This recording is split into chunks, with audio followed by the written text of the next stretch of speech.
Mu district ye 10 Nathan Nandala Mafabi kakuyega mutandikidde mu gombola ye Nyero javudde okolekera ebitundu ebirala okuli egombola ye Kadami Nongoma nga yonna akubye yenkuŋŋaana.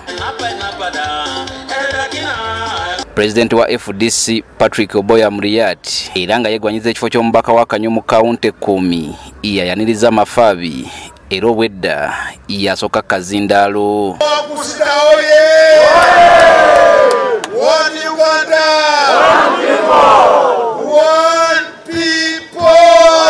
Ekumi abayo basinga kwenyigira mu bya bulimi nga betanira nnyo okulima muwogo kosa omuceere wabula nga bali mu bweraliikirivu olwa gavumenti ebalaliko okubagoba mu ntobazi gye balimira omuceere. We are aware, my brothers and sisters, that are chasing you from areas purported to be swamps for growing food like rice without alternative. I want to assure you, under my government, nobody will leave any area without being given an alternative. Mukwogerako eri abantu mu nkuŋŋaana zakubye mu bifo eby'enjawulo, Mafabi asabye abantu batteesa okusooka okwefumiitiriza ku bisuubizo gavumenti by'ezzeekola mu kitundu kyabwe nga tebannaba kuddamu kugyesigisa bululu bwabwe ku mulundi guno. Our cattle was taken.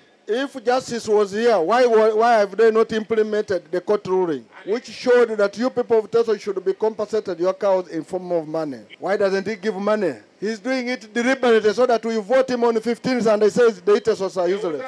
Onatuse n'okutegeeza nga NRM bwe takyalina nteekateeka ya kutwala ggwanga mu maaso ng'etandise n'okusomola ezimu ku nteekateeka ze yalambika mu manifesto ye. When I said that all the citizens are 60 years plus would be paid 60,000 per month, which is in our manifesto, and they will be paid until they meet their creator. I have heard him now saying that now they're also reducing the age to 65. Where have they been in 40 years? Now we said we're going to give every village 100 million for 5 years.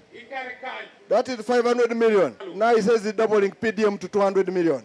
Mafabi akukulumidde n'abamu ku bakulembeze mu NRM abava mu Teso bagamba nti bakoze kyamaanyi okuwubisa abantu n'ekigendererwa eky'okwekkusa bokka.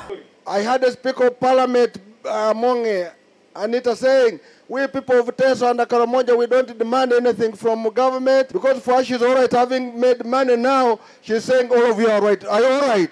So my sisters and brothers, I'm asking you that you are not all right. We need to change the government. These are mind games intended to confuse the people. They are asking the question, the very question that needs to be asked by anybody. What have these people holding these high positions brought to the community?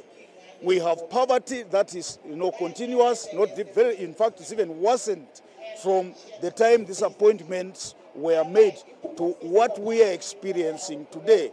Mu mbeera eno abekumi basabiddwa okulonda bannakibiina ki FDC okuli ne President w'ekibiina Patrick Oboy Amuriat olwo eddoboozi lyabwe lisobole okutuuka mu Parliament ko ne ku mitendera gy'obukulembeze emirala.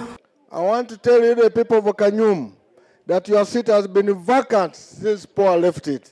And I want to tell you, people of Kanyum, it is important that we take back our brother Amuriat. He's a trustful person, he keeps his word, and he will never betray us. The wave of Nandala Mafabi, I repeat, the wave of Nandala Mafabi is going to sweep across this country. Teso is going to fall.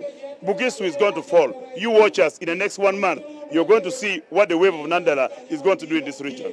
Ebyokuwenja obuwagizi mu Teso, Mafabi wakubiyimirizaamu olunaku olw'enkya ataddeyo mu kitundu kya Bugisu nga bwe watabaawo kikyuka wakukuyega abantu mu district ey'e Buduuda olunaku olw'enkya. Peter Serugo, NTV ku ssaawa emu.